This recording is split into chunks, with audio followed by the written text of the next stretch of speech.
Hello అండి, ఈరోజు అయితే మా ఇంట్లో ఒక పెద్ద కొరమీన్ చేప అయితే ఉంది. అదైతే మా అన్నయ్య అయితే తీసుకొని వచ్చారు. ఫ్రెష్గా పట్టి తీసుకొని వచ్చారు చెరువు నుంచి. ఇప్పుడే ఒక 2 ఇయర్స్గా మా అన్నయ్య అయితే చెరువునైతే అయితే లీజుకి తీసుకున్నారు చేపలు పెంచుకోవడానికి అని చెప్పి.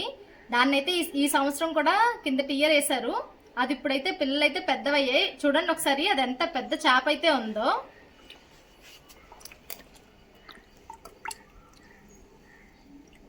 ఈ టబ్బు కూడా సరిపోవడం లేదనమాట, అదంతా పొడవుగా ఉంది, చాలా పెద్దదైతే అయింది. నాకు దీన్ని పట్టుకోవాలంటే భయమేస్తుంది. మా పిల్లలైతే దాంతో ఆడుతున్నారు. చంపడం అయితే ఇష్టం లేదు, కానీ మా ఆయనకైతే ఈ కొరమీన్ ఫ్రై అయితే చాలా ఇష్టం, చాలా టేస్టీగా ఉంటుంది. దాన్ని అయితే చంపి ఫ్రై కోసం అయితే ముక్కలు రెడీ చేయాలి. దీన్ని చంపడం అయితే నా వల్ల కాదు. చూడండి అది అసలు ఎలా ఉందో. దీన్ని అయితే మా అమ్మ చంపేసి ముక్కలు కట్ చేసి ఇస్తుంది. దీన్ని ఇప్పుడైతే నేను ఫ్రై చేస్తాను. కొరమీన్ చేప ఫ్రైని అయితే ఇప్పుడు నేను చేస్తాను నా స్టైల్లో. చూద్దాం రండి. ఇదిగోండి, ఇప్పుడైతే మన చేపలు అయితే మా అమ్మ అయితే నీట్ గా కట్ చేసి ఇచ్చేసింది. దీన్ని అయితే గల్లుకు పేసి నీట్ గా వాష్ చేసుకుని తీసుకుని వచ్చాను. చూడండి మన చేప ముక్కలు అయితే ఇలా ఉంటాయి. ఇప్పుడు మనం ఈ చేపను వేపడానికి అయితే మసాలా అయితే సిద్ధం చేస్తున్నాను. చూడండి, ఇప్పుడైతే నేను ఒక 2 స్పూన్లు కారం అయితే వేస్తున్నాను. తర్వాత ఒక 2 స్పూన్లు ఉప్పు అయితే వేసాను. ఇందులోనే ఒక 1 స్పూన్ అయితే పసుపు వేసాను. దీనిలోనే ఒక 1/2 టేబుల్ స్పూన్ వరకు గరం మసాలా అయితే వేస్తున్నాను. అలాగే అల్లం వెల్లుల్లి పేస్ట్ ఒక 2 స్పూన్లు వేసాను. ఇప్పుడు దీంట్లోనే ఒక నిమ్మకాయనైతే దీంట్లో వేస్తున్నాను. దీనిలో నిమ్మరసం పిండేసాను కదా. ఇప్పుడు దీంట్లోనైతే ఒక 2 స్పూన్ల నూనె అయితే వేస్తున్నాను.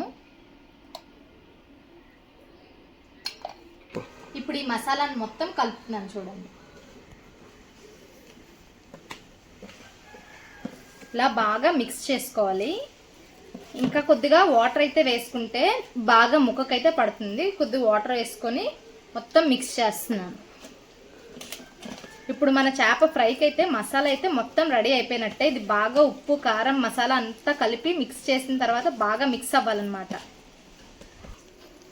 ఇప్పుడు ఈ మసాలా అయితే బాగా మిక్స్ అయిపోయింది. దీన్ని ఇప్పుడైతే మన చేప ముక్కలకైతే పట్టించుకుందాం. ముక్కలకైతే బాగా పట్టిస్తున్నాను మసాలా. ఇలా అన్ని చేప ముక్కలకి నీట్గా పట్టించేసి పక్కన పెట్టుకుందాం. ఇది చాలా పెద్ద చేప కదా. చూడండి ముక్కలు అయితే ఎంత పెద్ద సైజులో ఉన్నాయో.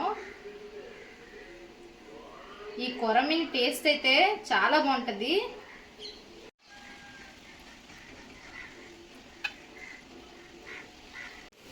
ఇలా అన్ని చేప ముక్కలకి అయితే మసాలా పట్టించేసాను. దీని ఒక 1 అవర్ పాటు మ్యారినేట్ చేద్దాం.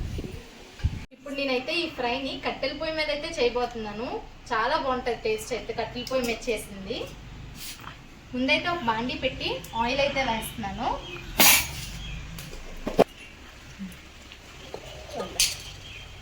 హీట్ అయిపోయింది. ఇప్పుడైతే చేప ముక్కలను అయితే వేస్తున్నాను.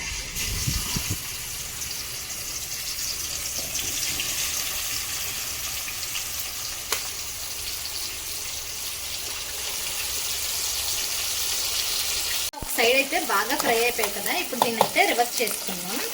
ఇంకొక సైడ్ కూడా బాగా ఫ్రై చేసుకోవాలి.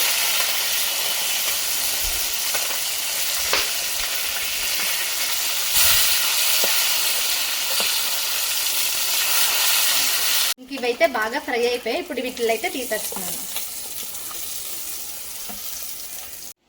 ఇవైతే ఫ్రై అయిపోయాయి కదా. ఇంక ఇదే ప్రాసెస్లో మిగతా వాటిని కూడా ఫ్రై చేస్తున్నాను. ఇదిగోండి, మొత్తానికి మన కొరమీన్ చేపల వేపుడైతే రెడీ అయిపోయింది. చాలా బాగా వచ్చింది. మీకు ఈ వీడియో నచ్చితే లైక్ చేయండి, కామెంట్ చేయండి, అలాగే మా ఛానల్కి సబ్స్క్రైబ్ అవ్వండి. Thank you for watching.